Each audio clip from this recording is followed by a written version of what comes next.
Basically question क्या बोल रहा है कि एक थिन होलो सिलेंडर है जिसकी मास कैपिटल एम और रेडियस आर दी हुई है, और इस सिलेंडर के इनर सरफेस पे एक स्मॉल पार्टिकल जिसकी मास स्मॉल एम है उसको केयरफुली प्लेस्ड किया जा रहा है।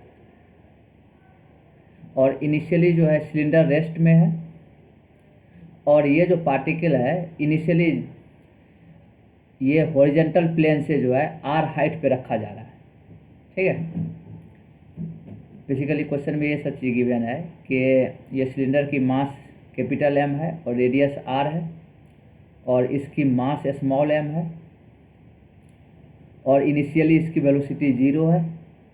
और इनिशियली केयरफुली प्लेस्ड का मतलब है कि इनिशियली इसकी भी वेलोसिटी 0 है। ठीक है, और इनिशियल हाइट जो है इस हॉरिजॉन्टल प्लेन से जो है इस पार्टिकल की वो आर दी हुई। तो बोल रहा है कि जब ये पार्टिकल अपने ट्रेजेक्ट्री के लोवेस्ट पॉइंट पे आ जाएगा, कहने का मतलब है कि ये पार्टिकल जब यहाँ पे आ जाएगा इस पॉइंट पे आ जाएगा, तो इस पार्टिकल और इस सिलेंडर के बीच में क्या इंटरेक्शन फोर्स होगा उसको निकालनी है।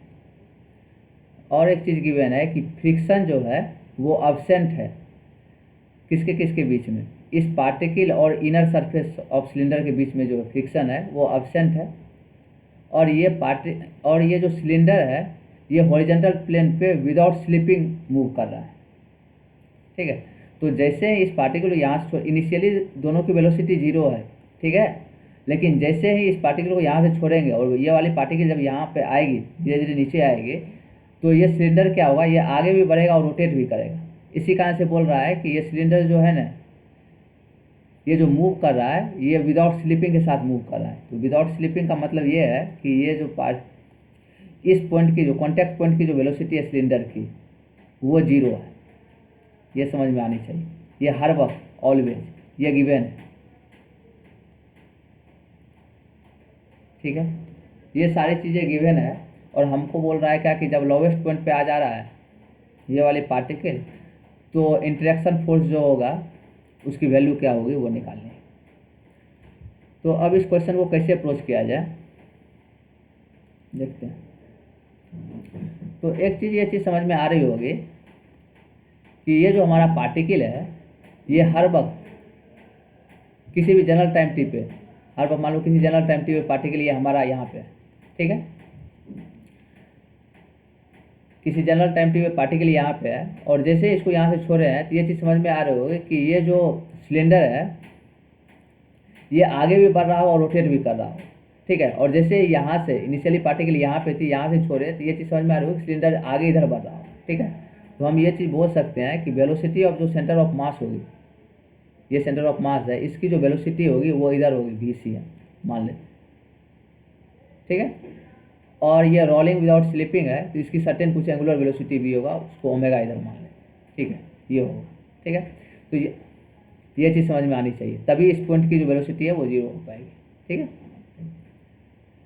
और एक चीज़ ये चीज़ समझ में आनी चाहिए कि ये जो पार्टिकल है हमारा, ये जो है इस सिलिंड्रिकल एक्सिस, ये जो सिलेंडर का जो एक्सिस है उसके अबाउट जो है ये रोटेट कर रहा होगा हर वक्त। हमारा जो पार्टिकल है वो सिलेंडर के एक्सिस के अबाउट रोटेट कर रहा होगा, ये चीज़ समझ में आनी चाहिए। ठीक है, तो पूछ क्या रहा है हमसे कि जब ये वाला जो पार्टिकल है हमारा यहाँ पे लोवेस्ट पॉइंट पे आ जाएगा किसी भी टाइम पे, तो इंटरेक्शन फोर्स क्या होगा सिलेंडर और पार्टिकल के बीच में। तो हम एक एक्सप्रेशन बनाते हैं। ये चीज़ तो हमको समझ में आ गई कि सिलिंड्रिकल एक्सिस के अबाउट हमारी पार्टिकल क्या होगी, रोटेट होगी। और एक चीज़ और समझ में आ रही है कि जब ये जो सिलिंड्रिकल एक्सिस है ये वाली, इसका वर्टिकल डायरेक्शन में कभी भी मोशन नहीं हो रहा है। जब वर्टिकल डायरेक्शन में कभी भी मोशन नहीं हो रहा है तो वर्टिकल डायरेक्शन में जो इसकी एक्सेलेरेशन होगी वो 0 होगी। ठीक है, सिलिंड्रिकल एक्सिस की जो है वर्टिकल डायरेक्शन में, इस डायरेक्शन में जो एक्सेलेरेशन होगी वो 0 होगी।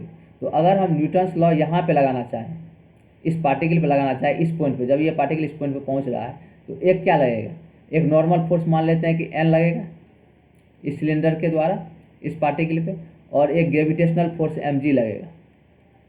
तो इस एक्सिस के अबाउट अगर हमको इक्वेशन लिखना होगा तो इस टाइप से लिख सकते हैं कि N माइनस mg, क्या कि सूडो फोर्स तो लगेगा नहीं इस वर्टिकल डायरेक्शन में, ठीक है।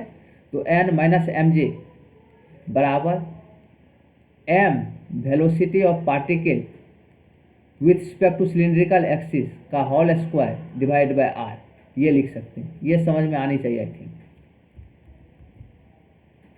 ये क्लियर होना चाहिए ये जो लिखे।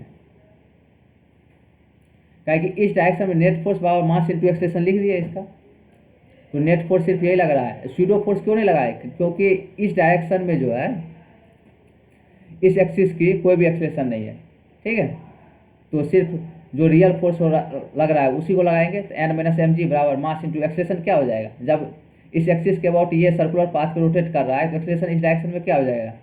Velocity of particle with respect to cylindrical axis का whole square divide by r हो जाएगा। और एक चीज़ यहाँ पे क्लियरली लिख देते हैं कि ये जो हमारा है ये वीपीसी क्या है?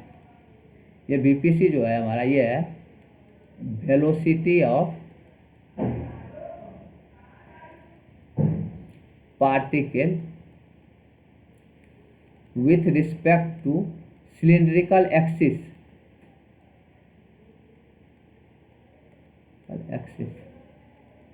ये क्लियर अंडरस्टैंडिंग होना चाहिए ये चीज़ जो लिखे, ठीक है। इसके अबाउट स्टेप्स, ठीक है। तो अब हमारा मेन मोटो क्या है कि velocity of particle with respect to cylindrical axis जब हम निकाल देंगे तो हमारा काम बन जाएगा, ठीक है। ये क्वांटिटी निकाल देंगे तो हमारा काम बन जाएगा, तब एन निकल जाएगी। यही एन निकालना है बेसिकली हमको, ठीक है। तो velocity of particle with respect to cylindrical axis कैसे निकालें? तो अब जो है सबसे पहले हमारे दिमाग में यह आता है कि वर्क एनर्जी थ्योरम लगाते हैं, ठीक है। वर्क एनर्जी थ्योरम जो है वो सिस्टम पे लगाते हैं। और सिस्टम हम किसको कंसीडर कर रहे हैं? हम जो सिस्टम कंसीडर कर रहे हैं वो सिलेंडर और प्लस पार्टिकल दोनों को मिलाकर के सिस्टम कंसीडर कर रहे हैं, ठीक है। तो इस होल सिस्टम पे जो है वर्क एनर्जी थ्योरम लगाना चाहते हैं ग्राउंड फ्रेम में। तो क्या हो जाएगा? Work done by gravity plus work done by normal. और नॉर्मल कौन कौन सा होगा? एक तो इस सरफेस को द्वारा जो नॉर्मल लगेगा इस सिलेंडर पे वो, और एक नॉर्मल क्या होगा? इस दोनों के बीच में जो नॉर्मल फोर्स लग रहा है उसके द्वारा भी वर्क डन होगा, ठीक है। तो उस सारे को हम वर्क डन बाय नॉर्मल बोल रहे हैं। बराबर change in kinetic energy del K, ठीक है। तो अब यहाँ पे देखते हैं कि वर्क डन ऑफ ग्रेविटी क्या हो जाएगा? ये तो डायरेक्ट लिख सकते हैं, यहाँ से यहाँ जब लगा रहे हैं तो वर्क डन ऑफ ग्रेविटी क्या हो जाएगा? एम जी इंटू आर, ये हो जाएगा। और इनिशियल जो है इसकी वेलोसिटी क्या है? इनिशियल वेलोसिटी इसकी भी जीरो है और इसकी भी जीरो है, सिलेंडर की भी जीरो है और पार्टिकल की भी जीरो है इनिशियल वेलोसिटी। तो इनिशियल काइनेटिक एनर्जी तो जीरो होगा। और फाइनल काइनेटिक एनर्जी कैसे लिखेंगे? ये जो फाइनल काइनेटिक एनर्जी लिखना होगा, तो मान लेते हैं कि ये जब पार्टिकल यहाँ पे पहुँचा तो उसकी स्पीड जो है ग्राउंड फ्रेम में जो भी ये लगा रहे हैं, यहाँ पे वर्क एनर्जी थ्योरम लगा रहे हैं, ये जो है अप्लाई वर्क एनर्जी, यहाँ पे नहीं, यहाँ पे स्पेस नहीं, इधर लिखते हैं।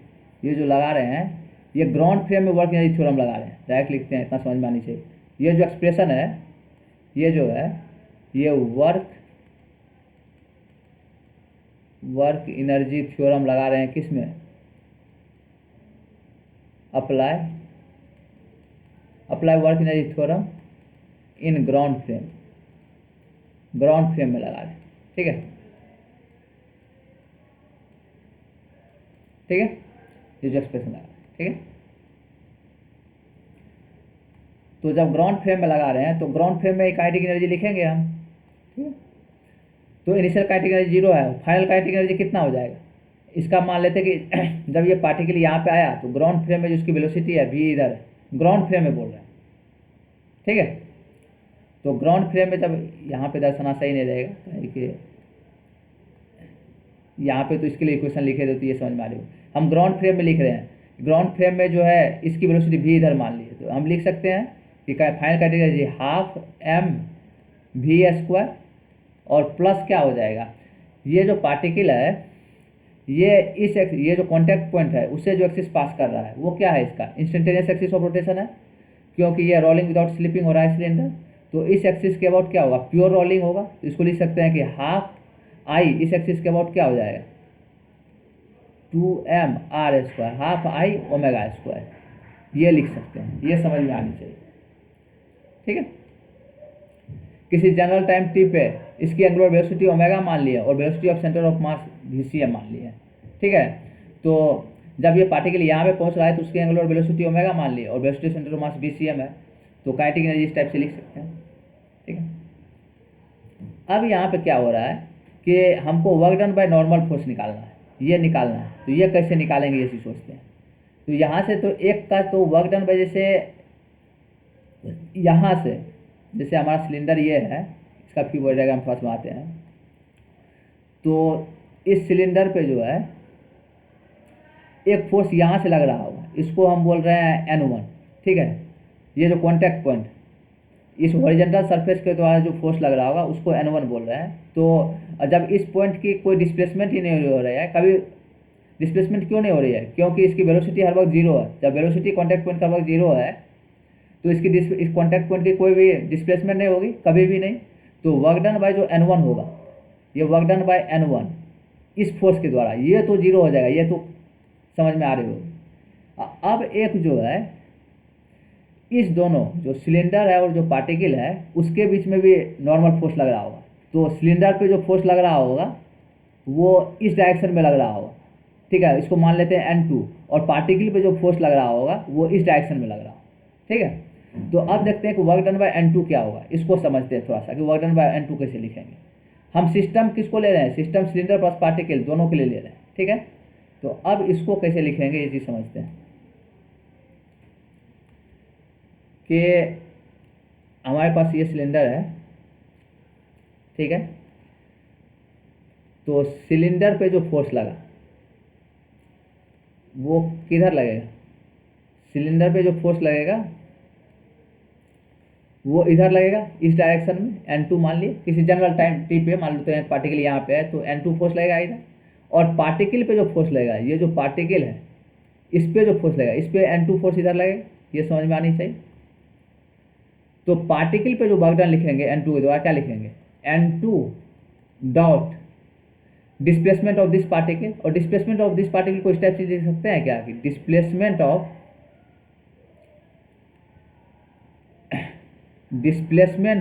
Particle with respect to cylinder, cylinder का आने का मतलब है ये जो कॉन्टैक्ट पॉइंट है, ये जो इस दोनों पार्टिकल का जो कॉन्टैक्ट पॉइंट है, ये जो वर्क डन लिख रहे हैं N2 का स्मॉल डिस्प्लेसमेंट के लिए लिख रहे हैं, इसी का dr का यूज कर रहे हैं, बाद में इंटीग्रेट कर देंगे, करने का होगा। तो इसको हम लिख सकते हैं कि displacement of particle with respect to cylinder. Cylinder का आने का मतलब ये है कि यहाँ पे हम जो सिलेंडर लिखे हैं ना, इसको सिलिंड्रिकल एक्सिस कर देते हैं, ज़्यादा बेहतर है कि यहाँ पे सिलिंड्रिकल एक्सिस, ये क्या है C डॉट A का मतलब है सिलिंड्रिकल एक्सिस। ठीक है, कि सिलिंड्रिकल एक्सिस के अबाउट ये जो पार्टिकल का वेलोसिटी लिखे हैं ये था।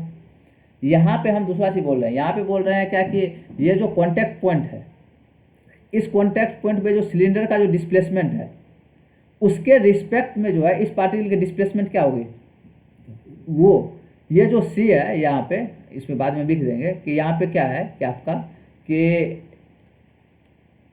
ये जो DRP है, DRP रिस्पेक्ट टू C है, ये क्या है कि displacement of particle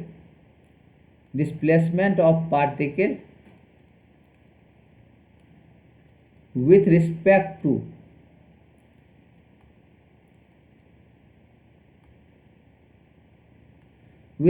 two cylinder contact point, with respect to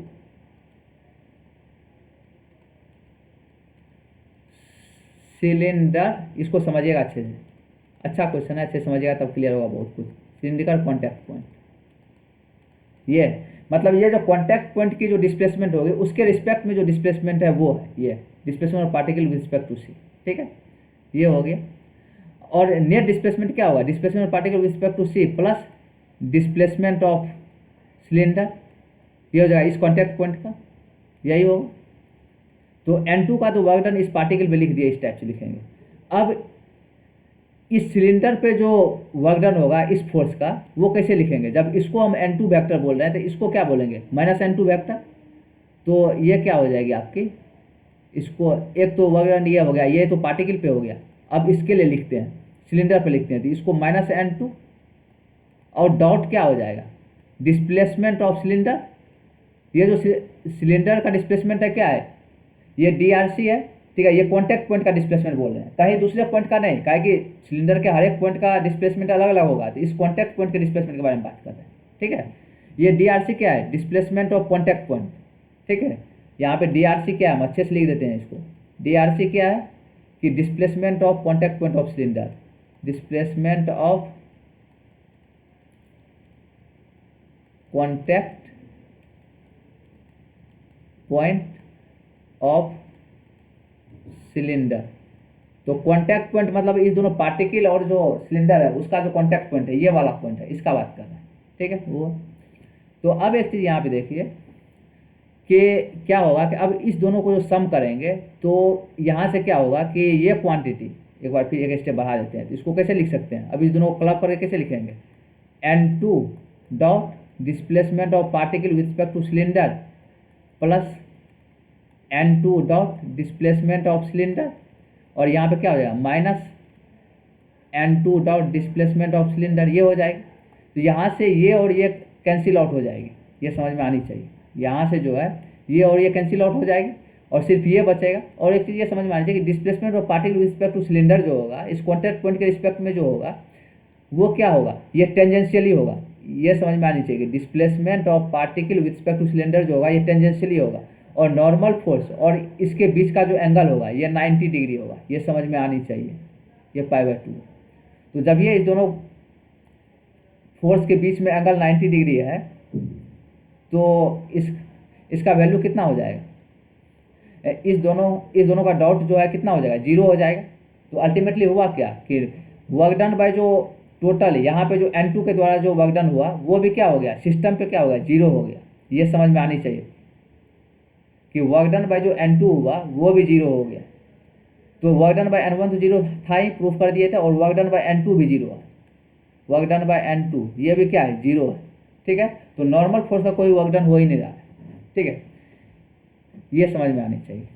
तो अब हमारे पास क्या हुआ कि mgr इजकल टू क्या हो गया, mgr equal to half mv square plus half into 2mr square omega square हो गया। एक बार फिर से इसको नेक्स्ट पेज में लिख लेते हैं। तो क्या आया मेरे पास आया mgr बराबर half mv square plus half I तो 2mr स्क्वायर ओमेगा स्क्वायर, ठीक है। और यहाँ पे v क्या है, v जो है ग्राउंड फ्रेम में वेलोसिटी है, ये समझ में आनी चाहिए। v क्या है कि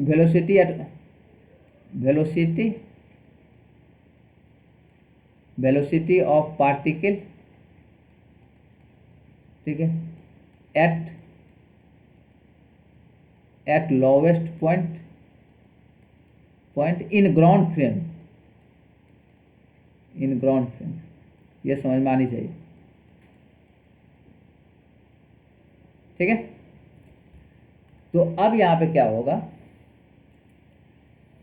कि एक चीज़ और समझ में आनी चाहिए कि यहाँ पे VCM जब रोलिंग विदाउट स्लिपिंग हो रहा है तो हम तो ये लिख सकते हैं कि VCM बराबर क्या लिख सकते हैं, R ओमेगा लिख सकते हैं। वही यहाँ पुट करते हैं, यहाँ पे क्या आ जाएगा अपने पास कि mgr बराबर क्या आ जाएगी, हाफ mv स्क्वायर प्लस ये 2 कैंसिल आउट हो जाएगा तो सिर्फ m रह जाएगा, और ओमेगा r का वैल्यू VCM पुट कर देते हैं, m VCM स्क्वायर, ये आ गया। ये क्लियर अंडरस्टैंडिंग होना चाहिए इसका, ठीक है। तो अपने पास एक एक्सप्रेशन इस टाइप का ये आ गया, ठीक है, कि इसका यूज करने के बाद यूज करेंगे। तो यहाँ पे वेलोसिटी ऑफ सेंटर ऑफ मास में और जब पार्टिकल यहाँ पे पहुँच रहा है लोवेस्ट पॉइंट पे, उसमें एक रिलेशन आया यहाँ से, ठीक है। इस रिलेशन का कभी यूज करने का मन होगा तो यूज करेंगे, ठीक है। इस एक्सप्रेशन को हम फर्स्ट मान लेते हैं, इस एक्सप्रेशन को सेकंड मान लेते हैं। तो अब बेसिकली हमको निकालना क्या है, velocity of particle with respect to cylindrical axis निकालना है, तभी n निकल पाएगा, ये समझ में आनी चाहिए। Velocity of particle with respect to cylindrical axis निकालेंगे तभी निकल पाएगा। तो किसी भी तरीका से velocity of particle with respect to cylindrical axis हमको निकालना है, velocity of particle with respect to cylindrical axis निकालना है। तो सिलिंड्रिकल, एक चीज़ ये समझ में आनी चाहिए कि सिलिंड्रिकल एक्सिस की जो वेलोसिटी होगी वही वेलोसिटी ऑफ सेंटर ऑफ मास होगा, ये समझ में आनी चाहिए। जो सिलिंड्रिकल एक्सिस की वेलोसिटी होगी वही वेलोसिटी ऑफ सेंटर ऑफ मास होगी, ठीक है। तो velocity of centre of mass निकाल लिए, ये ग्राउंड फ्रेम में ही जो भी बात हो रहा है ग्राउंड फ्रेम में बात हो रहा है, और यहाँ पे ग्राउंड फ्रेम में ही जब पार्टिकल पहुँच गया है लोवेस्ट पॉइंट पे, उसकी वेलोसिटी v है। तो दोनों अगर ग्राउंड फ्रेम में v और vcm निकाल लें, अगर हम v निकाल लें, vcm निकाल लें और इस दोनों वेक्टर का सब्ट्रैक्शन कर दें तो velocity of particle with respect to cylindrical axis निकल जाएगा। इसके बराबर क्या लिख सकते हैं, ये लिखो या ये लिखो, velocity of particle with respect to centre of mass लिखो, ये बात बराबर है। क्योंकि जो वेलोसिटी सिलिंड्रिकल एक्सिस की होगी वही वेलोसिटी क्या होगी, सेंटर ऑफ मास की होगी। तो यहाँ पे जब वेलोसिटी ऑफ पार्टिकल निकाल दे और velocity of centre of mass निकाल दे तो हम velocity of particle with respect to centre of mass निकाल सकते हैं।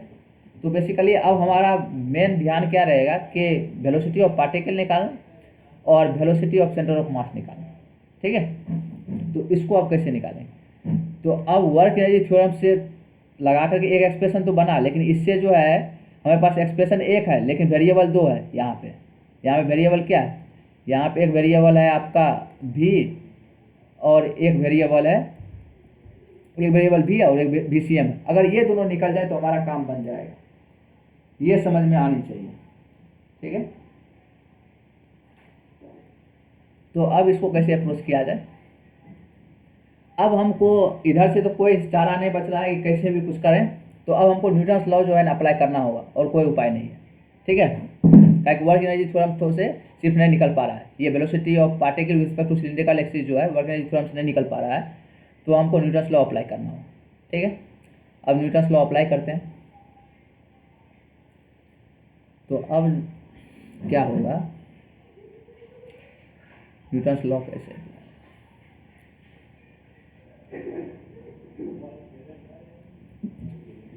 ये हमारा जो है सिलेंडर है। मान लेते हैं कि किसी जनरल टाइम t पे जो है पार्टिकल है हमारा, वो पार्टिकल यहाँ पे किसी जनरल टाइम t पे, ठीक है। तो अब इस पे देखते हैं कौन कौन सा फोर्स लग रहा है, ठीक है। और हमारा जो है मिनट, और ये सिलेंडर जो हमारा है एक सरफेस पे रखा हुआ है, ठीक है। इसको बनाने का कोई जरूरत है, ठीक है।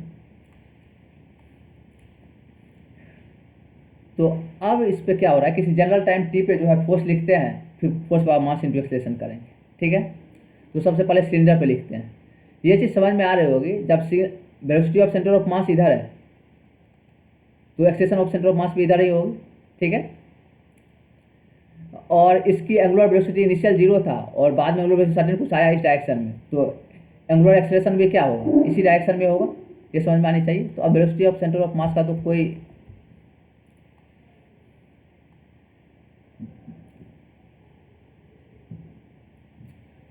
ज़रूरत है नहीं, क्या वो वर्क एनर्जी थ्योरम में यूज होता है।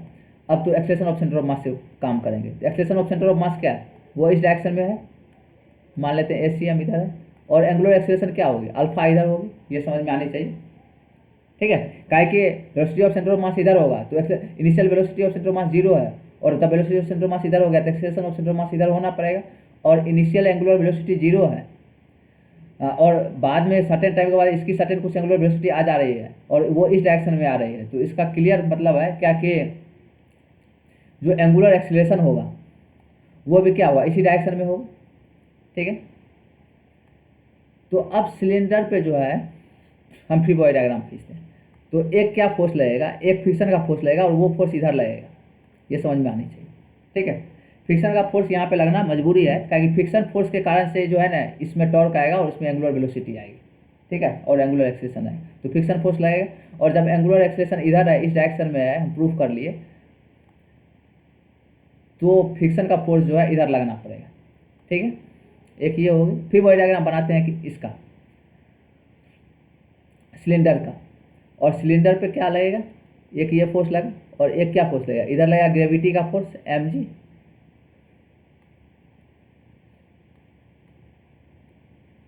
और यहाँ से एक नॉर्मल का फोर्स लगेगा, उसको N1 बोलते हैं।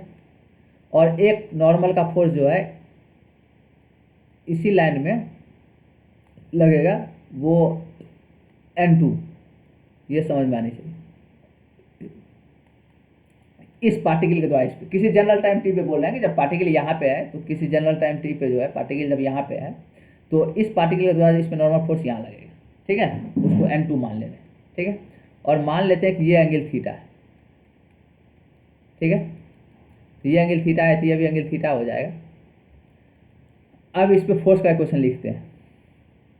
तो फोर्स का इक्वेशन क्या है, हॉरिजॉन्टल डायरेक्शन में लिखते हैं net force by mass into acceleration. तो ये एंगल थीटा है तो ये भी एंगल कितना हो जाएगा, थीटा हो जाएगा, ठीक है।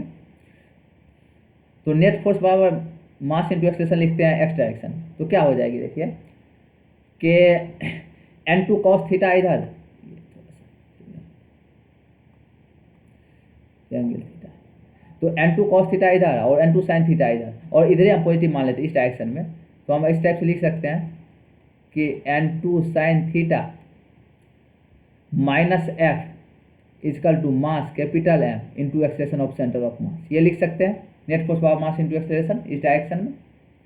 होता है ना कि एक्सटर्नल फोर्स बराबर एफ एक्सटर्नल बराबर मास, ये फॉर्मूला हम लोग पढ़े हैं ना, एफ एक्सटर्नल फोर्स बराबर मास into acceleration of centre of mass, ये पढ़े हैं ना, तो वही यूज किया है इस डायरेक्शन में, ठीक है। तो एक एक्सप्रेशन ये बन गया अपने पास, ये आ गया। अब क्या होगा, इस डायरेक्शन में लगाने से कोई फायदा है नहीं, क्योंकि इस डायरेक्शन में लगाएगा तो नेट फोर्स को जीरो कीजिएगा, क्योंकि एक्सेलेरेशन ऑफ सेंटर ऑफ मास इस डायरेक्शन में है नहीं। तो एक N1 भी पिक्चर में आ जाएगा, तो N1 जब पिक्चर में आ ही जाएगा तो एक और वेरिएबल आ जाएगा, तो उससे कोई फायदा नहीं। अब टॉर्क की इक्वेशन लिखते हैं। जब टॉर्क की इक्वेशन हम लोग लिखेंगे तो कैसे लिखेंगे, इस एक्सिस के अबाउट, जो सिलेंडर का जो एक्सिस है उसके अबाउट टॉर्क लिखते हैं। तो क्या हो जाएगा, F R equal to I alpha. तो आई कितना हो जाएगा, mr² और अल्फा, ठीक है। तो यहाँ से क्या हो जाएगा, आर आर कैंसिल आउट हो जाएगा, और एफ बराबर क्या हो जाएगा आपका, एफ बराबर आपका हो जाएगा m इंटू आर अल्फा। और आर अल्फा को क्या लिख सकते हैं, जब ये पे रोलिंग विदाउट स्लिपिंग हो रहा है तो ACM equal to R alpha है। तो आर अल्फा की जगह पे ACM पुट करते हैं, तो यहाँ पे एफ बराबर क्या हो जाएगा, MACM। ये समझ में आनी चाहिए। और एफ की वैल्यू यहाँ पुट कर देते हैं, ठीक है। तो क्या आ जाएगी हमारे पास, N2 sin थीटा, इस ये जो एफ है इसकी वैल्यू यहाँ पुट करते हैं। तो क्या हो जाएगा, N2 sin थीटा बराबर MACM, इधर भी है तो इधर जाएगा तो प्लस MACM हो जाएगा, तो 2MACM हो जाएगा।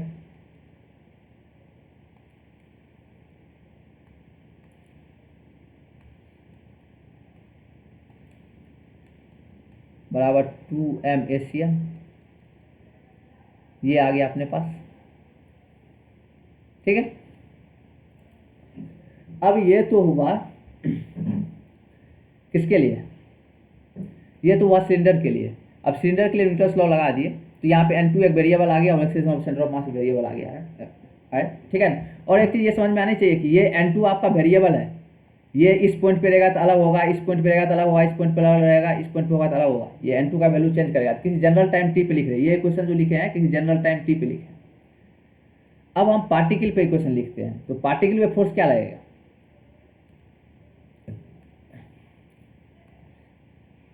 पार्टिकल पे जो लिखना होगा हमको, पार्टिकल पे कैसे लिखेंगे,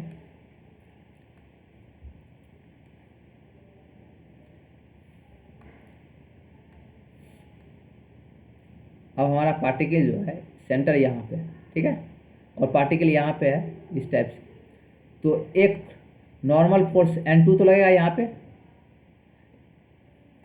इधर, ठीक है, ये समझ में आनी चाहिए। और ये इससे पास करेगा, और ये एंगल कितनी है, ये एंगल थीटा है, तो ये एंगल भी कितनी हो जाएगी, थीटा हो जाएगी।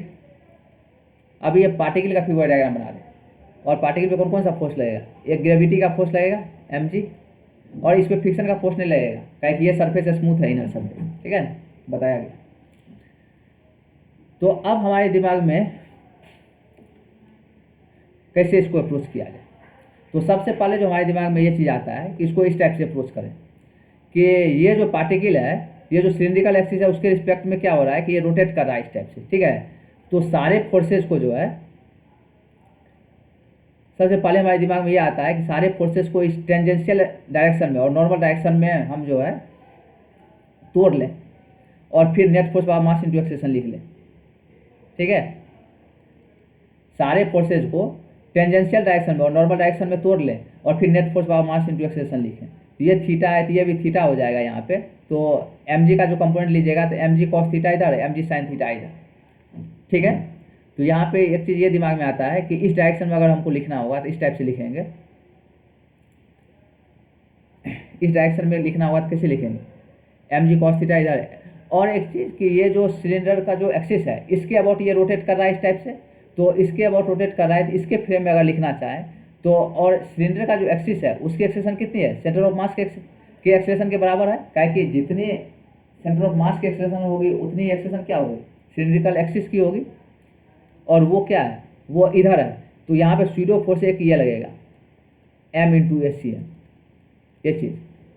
ठीक है, अब इसको कैसे लिखें, अब हमारे दिमाग में ये आता है कि net force by mass into acceleration इस डायरेक्शन में और इस डायरेक्शन में लिख लें। तो अगर हमको टेंजेंशियल डायरेक्शन में लिखना होगा net force by mass into acceleration और नॉर्मल डायरेक्शन में, तो पहले नॉर्मल डायरेक्शन में लिखते हैं। तो नॉर्मल डायरेक्शन में कैसे लिखेंगे, यहाँ पे आप n2 प्लस ये थीटा है तो ये भी थीटा, ये 90 माइनस थीटा हो गया आपका। तो MACM cos 90 minus theta sine theta minus mg cos theta बराबर क्या हो जाएगा, m velocity of particle with respect to cylindrical axis का whole square divide by r। ये आता है, ये एक्सप्रेशन है। ठीक है, ये एक्सप्रेशन आए इस डायरेक्शन में। ठीक है, क्या कि अब फ्रेम ऑफ रेफरेंस कौन सा ले रहे हैं, ये कौन से फ्रेम में लिख रहे हैं, इन फ्रेम क्या लिख रहे हैं, यहाँ पे जो लिख रहे हैं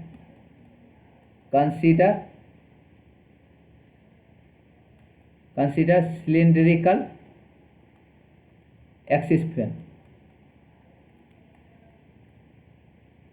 ठीक है, तो सिलिंड्रिकल एक्सिस फ्रेम में जो है ना इस डायरेक्शन में इस टाइप से इक्वेशन लिख सकते हैं। और इस डायरेक्शन में कैसे लिखेंगे, सिलिंड्रिकल एक्सिस के रिस्पेक्ट में, सिलिंड्रिकल एक्सिस के रिस्पेक्ट में इस डायरेक्शन में लिखना होगा तो हम ऐसे लिखेंगे, यहाँ पे mg साइन थीटा इधर, mg sine theta plus MACM इधर आया था ये cos 90 minus theta sine theta, इधर cos थीटा आ जाएगा, cos theta equal to mass into tangential acceleration. Tangential acceleration है AT को tangential acceleration with respect to C, मतलब सिलिंड्रिकल एक्सिस के, ये लिख सकते हैं, ये समझ में आनी चाहिए। और इसको अब थोड़ा सा और हिम्मत करेगा तो इसको ऐसे लिख सकते हैं, ये जो क्वांटिटी है इस क्वांटिटी को ATC को हम ऐसे लिख सकते हैं, यहाँ लिख देते हैं AT with respect to C को ऐसे लिख सकते हैं। क्या होगा कि D velocity of particle with respect to cylindrical axis dB by dt, ये समझ में आनी चाहिए। टेंजेंशियल एक्सीलरेशन इसी टाइप से लिखते हैं।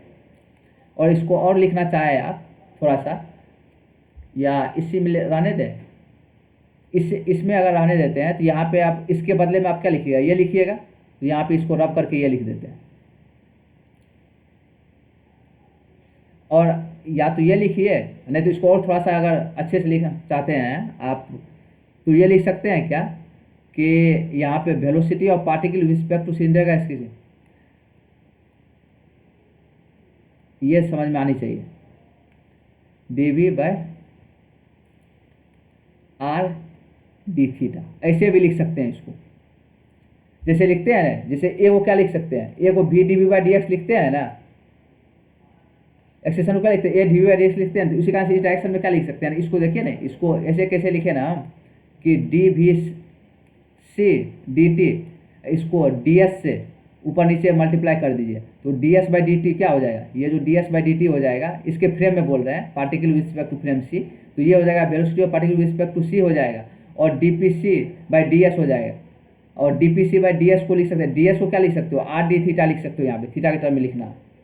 तो इसे ये समझ में आनी चाहिए, इसको हम ऐसे लिखे हैं कि vpc और dvpc बाई ds, और ds को आप क्या लिख सकते हो, r d थीटा लिख सकते हो इस डायरेक्शन में। ये ds क्या है, ये जो इस डायरेक्शन में जो स्मॉल डिस्प्लेसमेंट है उसको बोल रहे हैं अलोंग द आर्क, तो इसको क्या लिख सकते हो, आर डी थीटा लिख सकते हो। इसको ऐसे लिख सकते हो, velocity of particle with respect to C into D V P C और आर डी थीटा, ये लिख सकते हो। तो बेसिकली यहाँ जो इक्वेशन बनाओगे तो इसी को यहाँ पे पुट करो, तो ये लिख सकते हो एम वी पी सी और D V P with respect to C R D theta, ये लिख सकते हो। ठीक है, अब देखो हो क्या रहा है कि यहाँ पे तुम ये सोचोगे क्या कि यहाँ पे जो N2 का वैल्यू हम निकाले हैं, इस N2 का वैल्यू पुट कर दे यहाँ पे, तो यहाँ से acceleration of centre of mass निकाल लें और फिर एक्सेलेरेशन ऑफ सेंटर ऑफ मास का वैल्यू यहाँ पे N2 का वैल्यू पुट कीजिएगा तो यहाँ से एक्सेलेरेशन ऑफ सेंटर ऑफ मास निकल जाएगा इसके टर्म में, और फिर यहाँ पे एक्सेलेरेशन ऑफ सेंटर ऑफ मास का वैल्यू पुट कर दे तो वहाँ से VPC और थीटा में रिलेशन आ जाएगा। ठीक है, और VPC और थीटा में रिलेशन आ जाएगा, फिर उसको इंटीग्रेट कर लेंगे। लेकिन ये चीज़ समझ में आनी चाहिए यहाँ पे कि ये बहुत टफ काम है। ये समझ में आनी चाहिए कि यहाँ से बेसिकली आप जो है, ये सेकेंड इक्वेशन वो था, अब मान लेते हैं इसको थर्ड मान लेते हैं और इसको फोर्थ मान लेते हैं, तो फ्रॉम सेकेंड थर्ड फोर्थ इस तीनों इक्वेशन के हेल्प से जो है आप VPC as a function of theta आप लिख सकते हैं। ठीक है, VPC as a function of theta basically होगा क्या ना कि इस तीनों इक्वेशन के मदद से जो है आप VPC as a function of theta लिख सकते हैं। हमारा कहने का मतलब ये है कि आप जैसे यहाँ पे N2 का वैल्यू पुट कीजिएगा, इस एक्सप्रेशन से N2 का वैल्यू पुट कीजिएगा तो यहाँ पे ACM आएगा, और ACM का वैल्यू यहाँ पुट कीजिएगा तो यहाँ पे VPC और आर डी थीटा यहाँ पे आएगा। तो दोनों को यदि थीटा वाले टर्मिनोलॉजी को एक साथ और VPC वाले टर्मिनोलॉजी को एक साथ सेपरेट कीजिएगा, फिर इंटीग्रेट कीजिएगा तो VPC का फंक्शन ऑफ थीटा आएगा। लेकिन ये बहुत कॉम्प्लिकेटेड होगा। VPC जो है फंक्शन ऑफ थीटा तो आ जाएगा, ये थीटा निकालना जो है बहुत टफ हो जाएगा, ये निकालना बहुत टफ हो जाएगा। ठीक है, ये समझ में आनी चाहिए कि VPC जो फंक्शन ऑफ थीटा निकालना बहुत टफ हो जाएगा, और फिर थीटा का वैल्यू 0 पुट कीजिएगा तो ये आ जाएगा। लेकिन ये इंटीग्रेशन बहुत टफ हो जाएगा। देखिए बंद हो जाएगा ऐसे भी, लेकिन ये लंबा चले जाएगा। एक इससे स्मार्ट वे हम दिखाते हैं कि इससे बेहतर तरीका क्या हो सकता है हमारा करने का। एक तरीका ये हो सकता है, ये समझ में आनी चाहिए। सबसे पहले यही स्ट्राइक करता है, हम भी पहली बार क्वेश्चन बना रहे थे तो सबसे पहले यही स्ट्राइक किया था, लेकिन ये लंबा जा रहा है बहुत ज़्यादा, ये लंबा जा रहा है। इसका सोचेगा कि नहीं, इसका कुछ अच्छा मेथड भी हो सकता है, उससे अप्रोच करते हैं। ठीक है, तो पहली बार में ये मेथड मतलब कि स्ट्राइक करता है दिमाग में कि ऐसे करें। ठीक है, लेकिन इससे बहुत लंबा जा रहा है तो इस मेथड का हम लोग यूज़ नहीं करेंगे। देखते हैं कौन सा मेथड का यूज़ करते हैं। फर्स्ट स्मार्ट वे से काम करते हैं।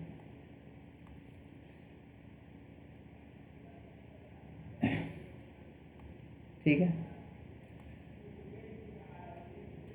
मान लीजिए कि हमारा पार्टिकल यहाँ पे है इसी टाइप से, और इस डायरेक्शन में नॉर्मल फोर्स लग रहा है। एक बार फिर से इस पर फोर्स वगैरह दर्शा दे रहे हैं N2, और एक ग्रेविटी का फोर्स mg इधर लग रहा है, और ये एंगल जो है हम कंसीडर किए हुए हैं थीटा। तो ये समझ में आनी चाहिए कि ये एंगल भी थीटा है। ठीक है, ये एंगल भी थीटा है, ये समझ में आनी चाहिए। ठीक है, तो थोड़ा सा बड़ा लिखते हैं, ये थीटा है, ये भी थीटा हो जाएगा, और ये N2 है अपना।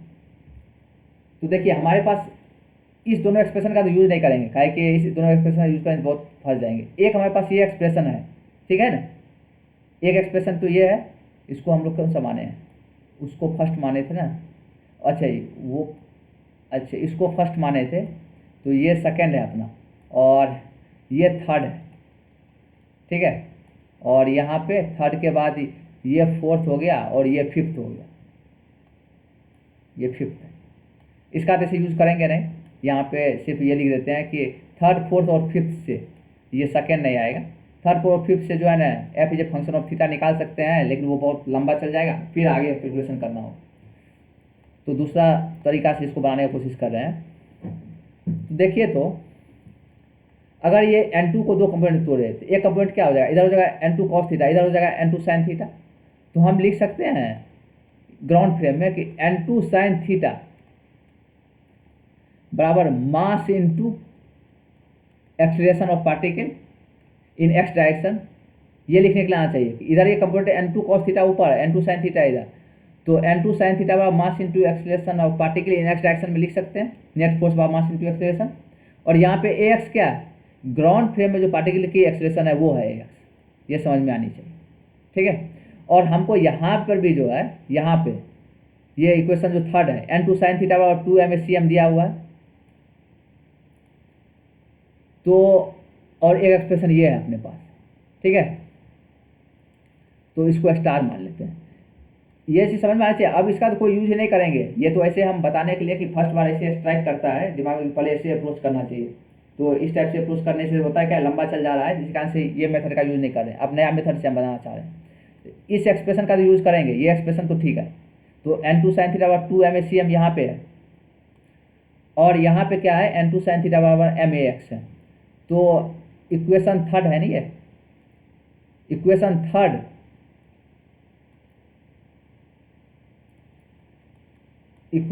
थर्ड और स्टार से, इक्वेशन थर्ड एंड स्टार से, इसे लिखें फ्रॉम, लिख सकते हैं ये कि from equation third and star, इस दोनों से जो है हम लोग ये लिख सकते हैं कि वहाँ पे कि 2m/cm बराबर max, ये लिख सकते हैं। देखिए इसका फायदा उठाएंगे अभी।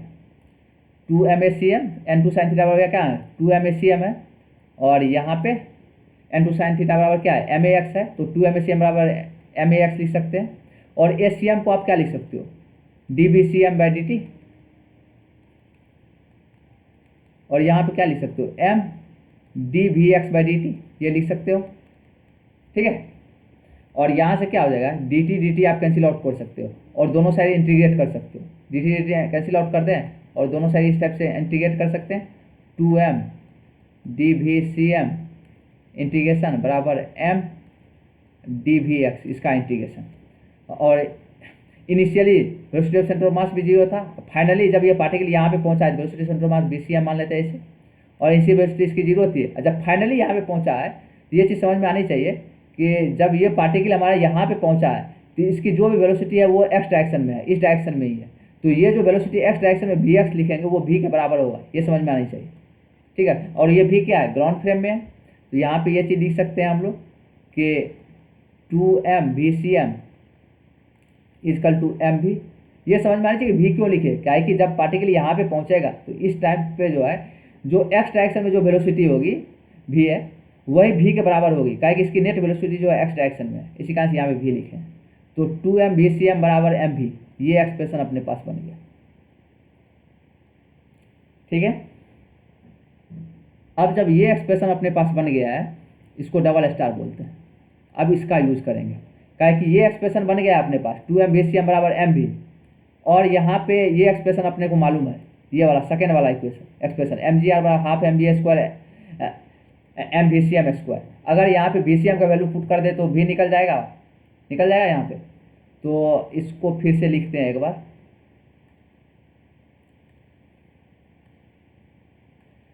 क्या था हमारे पास, इक्वेशन थर्ड, इक्वेशन सेकेंड ना, सेकेंड था, वो सेकेंड ही था ना, हाँ सेकेंड इक्वेशन ये था, इसको लिखते हैं, क्या था, mgr बराबर हाफ mv² प्लस mVCM², ये था। और यहाँ पे ये था कौन सा इक्वेशन, ये था सेकेंड इक्वेशन। और अभी जो डबल स्टार वाला इक्वेशन लाए, कौन सा इक्वेशन लाए, एक जगह लिख देते हैं 2m/VCM बराबर mv, 2m/VCM बराबर mv, सही लिखे हैं, 2m/VCM बराबर mv, ठीक है। तो ये इक्वेशन कौन है, डबल स्टार, इसको माने हुए। अब इस दोनों से जो है ना हम VCM और mv निकाल लेते हैं, यहाँ से VCM का वैल्यू पुट कर देते हैं यहाँ पे। तो क्या आ जाएगा, mgr बराबर हाफ mv² प्लस m, और VCM का वैल्यू क्या हो जाएगा, mv/2m का होल स्क्वायर, ये आ जाएगा। तो यहाँ से आपका आ जाएगा क्या, mgr बराबर हाफ mv² प्लस, यहाँ से आ जाएगा आपका, एक ही साथ लिखते हैं, mv² को कॉमन ले लेते हैं यहाँ पे,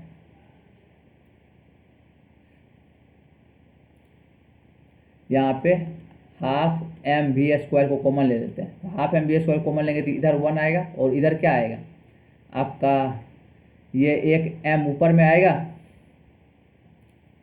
एक एम ऊपर में आएगा और ये जो है 2 और एम, ये इस टाइप से एक्सप्रेशन आएगा। ठीक है, तो यहाँ से आपका एम और एम कैंसिल आउट हो जाएगा और वी स्क्वायर का जो वैल्यू आएगा वो कितना आएगा आपका, ये आ जाएगा आपका 4 mgr। यहाँ से डायरेक्ट करते हैं, 4 mgr divided by 2m plus m, और वी स्क्वायर को भी आप हटा दीजिए। वी बराबर क्या हो जाएगा, रूट में आ जाएगा ये क्वांटिटी क्या आ जाएगी, रूट में आ जाएगी। ऐसे वी का वैल्यू ये आ गया। कैलकुलेशन सही किया है ना, 4 mgr, ठीक है, और 2m प्लस m, ठीक है। और यहाँ से VCM की वैल्यू भी आ जाएगी।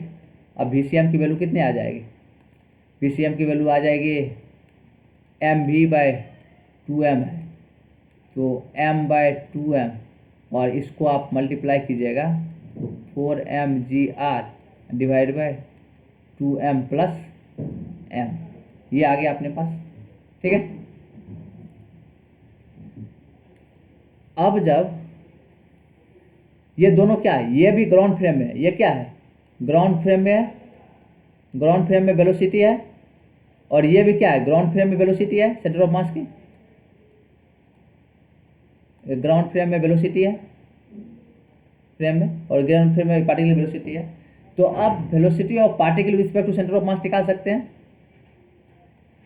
अब velocity of particle with respect to centre of mass कैसे निकालेंगे, velocity of particle with respect to centre of mass क्या हो जाएगी, velocity of particle minus velocity of centre of mass.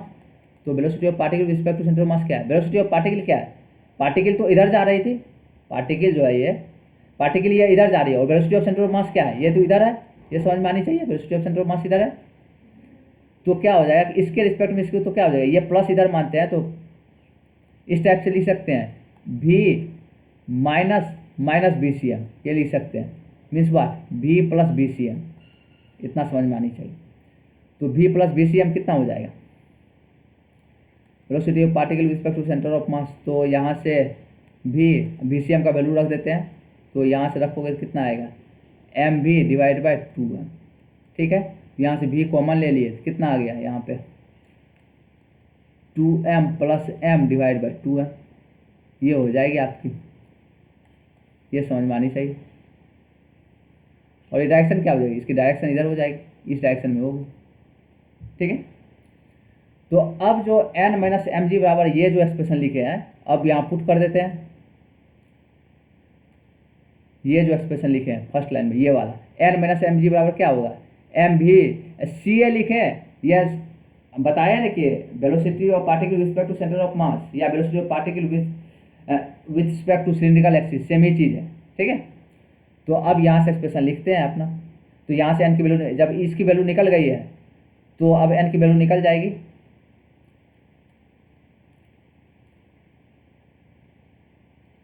तो क्या हो जाएगा अपना, यही लिखते हैं या एक पेज और ले लेते हैं, क्या हो जाएगा n बराबर हो जाएगा mg plus m BCM m/r, और इसका मल्टीप्लिकेशन में क्या हो जाएगा velocity particle with respect to centre of mass, तो ये आ जाएगा आपका v स्क्वायर आ जाएगा, तो 2m plus m divide by m था या 2m था, 2m होगा, 2m का होल स्क्वायर, इसका होल स्क्वायर होगा, और v का भी स्क्वायर, तो v का स्क्वायर क्या हो जाएगा यहाँ पे 4 mgr by divide by 2m plus m, तो ये आ जाएगा क्या 4 mgr divide by 2m plus m, ये आ जाएगी। तो अब निकल के आ गया, तो यहाँ पे क्या आ जाएगी आपकी कि mg, एक तो यहाँ से कुछ कटेगा उठेगा, यहाँ से ये m कैंसिल आउट हो जाएगा, ये 2 से ये 2 हो जाएगा यहाँ पे, तो mg, और यहाँ पे क्या हो जाएगा ये r भी कैंसिल आउट होगा, mg और यहाँ पे mg इंटू 2mg, इस टाइप से और क्या होगा यहाँ पे 6, यहाँ पे एक तो अच्छा स्क्वायर है, नहीं सॉरी यहाँ पे कुछ इस टाइप से नहीं कटेगा। यहाँ पे काय की स्क्वायर है ना, इसका स्क्वायर है, ये चीज़ समझ में आनी चाहिए। इसका स्क्वायर है तो यहाँ पे 4m स्क्वायर हो जाएगा। तो यहाँ से एक्चुअली होगा क्या ना कि इसको अगर थोड़ा सा सिंप्लीफाई हम करें तो ये आ जाएगा m/r तो आएगा, एक ऊपर में बचेगा 2m + m, ठीक है। और यहाँ पे नीचे में 4m स्क्वायर है तो 4 तो कट जाएगा और एक नीचे में m बचेगा और gr, ये होगा इस होल का, ठीक है। एक्सप्रेशन सही है ना, m/r यहाँ पे और 2m + m, एक ऊपर वाला कट गया, एक बचा 2m + m, और यहाँ पे 4m स्क्वायर है तो एक m बच गया, 4 कट गया और gr ऊपर, और ये हो गया। और यहाँ पे ये mg, ये वाला n, ये लिख सकते हैं। तो यहाँ से क्या हो जाएगा कि आर भी आपका कैंसिल आउट हो जाएगा, ये भी आर कैंसिल आउट हो जाएगा। तो आर लिखने का कोई ज़रूरत है नहीं, सिर्फ m लिखेंगे, ये आर भी नहीं, तो सिर्फ ऐसे लिखें इस टाइप से कि mg / दिस, ये लिखे और g को हटा दें, ठीक है। तो यहाँ पे अब क्या आया अपने को, n बराबर आ गया, mg कॉमन ले लें तो 1 प्लस क्या आ गया, 1 प्लस, और इसको डिवाइड करें 2 + m/m, तो ये कितना आ गया, n का वैल्यू कितना आ गया, mg × 3 + m/m, ये आंसर हो गया अपना, यही आंसर, ठीक है। अच्छा क्वेश्चन है ये। तो इस क्वेश्चन में 2-3 चीज़ का ध्यान रखना है, ये इंपॉर्टेंट है, बता देता हूँ किस किस चीज़ का ध्यान रखना है। कि एक तो ये कि ये पार्टिकल जो है ये सिलिंड्रिकल एक्सिस के अबाउट जो है ये सर्कुलर पाथ पे रोटेट करेगा, तो वहाँ से इस एक्सप्रेशन का ख्याल आता है कि ये एक्सप्रेशन लिखेंगे, net force by mass into expression लिखेंगे सिलिंड्रिकल एक्सिस के अबाउट, तो n - mg बराबर mv velocity of particle with respect to cylindrical axis का whole square divide by r, ठीक है। काहे कि सिलिंड्रिकल एक्सिस के अबाउट ये सर्कुलर पाथ पे रोटेट करे, ठीक है, ये समझ में आनी चाहिए। और एक चीज़ ये समझ में आनी चाहिए कि सिलिंड्रिकल एक्सिस का वर्टिकल डायरेक्शन में कोई एक्सेशन नहीं है, तो यहाँ पर सूडो फोर्स 0 हो जाएगा, ठीक है। और दूसरा ये दिमाग में ये क्लिक करना चाहिए। उसके बाद ये सिंपल चीज़ है, ये क्लिक कर जाता है बच्चे के दिमाग में कि टोटल वर्क डन चाहिए काइनेटिक, लेकिन इसमें भी क्या है कि ये नॉर्मल फोर्स का जो वर्क डन हम बताए हैं इसका अंडरस्टैंडिंग होना चाहिए कि ये नॉर्मल फोर्स का वर्क डन कैसे लिखे हैं। भले कट के 0 आ गया है लेकिन आपको समझ में आनी चाहिए कि 0 हुआ क्यों, ये इंपॉर्टेंट चीज़ है, ठीक है। ये वर्क एनर्जी थ्योरम लिख दिया। उसके बाद ये चीज़ आता है कि वर्क एनर्जी थ्योरम से जो है एक एक्सप्रेशन तो हमारे पास बन गया है लेकिन उससे फिर आगे नहीं बढ़ पा रहे हैं, तो फिर अल्टीमेटली हमको न्यूटन्स लॉ पे जाना ही पड़ेगा। न्यूटन्स लॉ पे हम लोग तभी जाते हैं जब इधर का सारा रास्ता बंद हो जाता है, तब हम लोग न्यूटन्स लॉ पे जाने की कोशिश करते हैं, क्योंकि न्यूटन्स लॉ में एक्सप्रेशन ज़्यादा बनाना होता है और फिर वो उसको कैलकुलेट करना, वहाँ से वेलोसिटी निकालना थोड़ा सा टफ हो जाता है, मतलब कैलकुलेशन ज़्यादा हो जाती है, ठीक है। तो पहले तो हम लोग वर्क एनर्जी थ्योरम लिखेंगे और उससे देखेंगे क्या कि हमारा क्वेश्चन बन रहा है या नहीं बन रहा है। अगर उससे नहीं क्वेश्चन बनेगा तब हम लोग न्यूटन्स लॉ पे जाएंगे, और जब न्यूटन्स लॉ पे जाएंगे तो net force by mass into acceleration लिखेंगे, इस टाइप से लिखे, ये तो लिख लेगा, इसमें कोई दिक्कत नहीं है। और नेट टॉर्क बराबर I α, वो भी लिख लोगे, यहाँ से f का वैल्यू पुट करके यहाँ पे एक्सेलरेशन ऑफ सेंटर ऑफ मास और n2 में रिलेशन आ जाता है, ठीक है। अब यहाँ पे एक चीज़ आता है, ये तो हुआ इसके लिए, सिलेंडर के लिए। अब इस पार्टिकल के लिए भी जो है हमको न्यूटन्स लॉ लगानी होगी। तो न्यूटन्स लॉ के लिए जब पार्टिकल लगाते हैं तो सबसे पहले यही स्ट्राइक करता है, ये हम इसलिए बताया क्या है कि हमको पहले यही स्ट्राइक किया था कि पार्टिकल के लिए जो न्यूटन्स लॉ लगाए तो वो उसको इस डायरेक्शन में, टेंजेंशियल डायरेक्शन में और इस डायरेक्शन में, रेडियल डायरेक्शन में हम net force mass into acceleration लिख लें।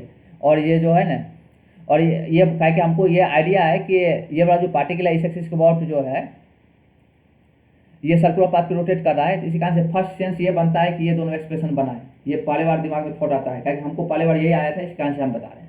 लेकिन यहाँ से क्वेश्चन बहुत टीडियस हो जा रहा है, बहुत टफ हो जा रहा है बनाना, ठीक है, बहुत लंबा कैलकुलेशन चले जा रहा है। तो फिर यहाँ पे थोड़ा सा अगर हम दिमाग का अप्लाई करें तो ये एक्सप्रेशन जो है ये वाला सेट करना ये बहुत टफ काम है कि ये वाला एक्सप्रेशन जो है इस टाइप से लिखें कि ग्राउंड फ्रेम के रिस्पेक्ट में net force by mass into acceleration लिखे इस डायरेक्शन में। ये इक्वेशन जो है ना ये बहुत इंपॉर्टेंट है, ये क्लिक करना बहुत टफ हो जाता है, ये जल्दी क्लिक नहीं करता है, ठीक है। और अगर एक बार आपको ये क्लिक कर गया तो फिर क्वेश्चन आसान हो जाते हैं, क्योंकि जैसे ये क्लिक कर गया तो फिर वेलोसिटी ऑफ सेंटर ऑफ मास और v में एक रिलेशन ले आते हैं, और फिर आप जो है ना यहाँ पे इस दोनों एक्सप्रेशन की मदद से वेलोसिटी ऑफ सेंटर ऑफ मास भी निकाल लेते हैं, और फिर रिलेटिव में वेलोसिटी निकाल लेते हैं, और फिर उस एक्सप्रेशन में पुट कर देते हैं। तो सबसे क्रक्स पॉइंट था इसमें कि ये वाला एक्सप्रेशन जो है इसको क्लिक कराना, ये बहुत टफ है, ये एक्सप्रेशन क्लिक कराना। ठीक है, तो आई थिंक ये कंप्लीट सॉल्यूशन है इस क्वेश्चन का।